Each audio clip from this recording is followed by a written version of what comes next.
ले पापा हो अपना पापा कैसे करब धिया दाना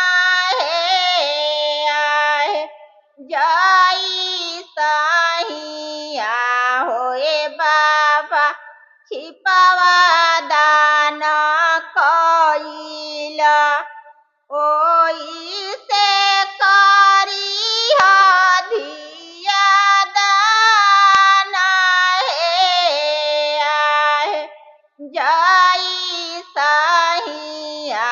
होए बाबा लोटवा दान कइल ओई से करी धिया दाना हे आहे डलवानी कापेले दुभिरे छतावा गेरुआ गंगा जलनी रहे आहे धिया ले कापले चाचा हो अपना चाचा कैसे करब धिया दाना हे आहे बहिनी ले कापले भैया हो अपना भैया कैसे करब बहिना दाना हे आहे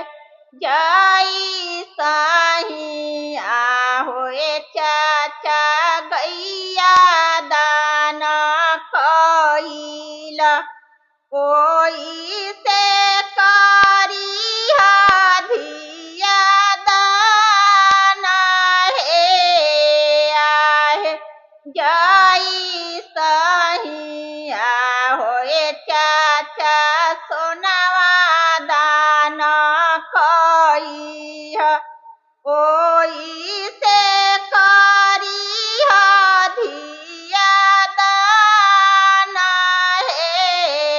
आहे जई सहिया होए भैया तिलक चढ़ावाला ओई से करी धिया दाना हे आहे डलवानी कापले दुभिरे छतावा गेरुआ गंगा जलनी रहे आहे धिया ले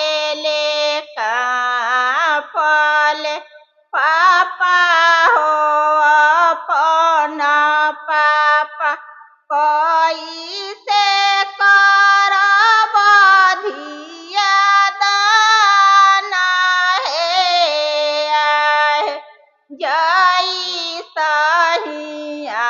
होए पापा सोनावा दान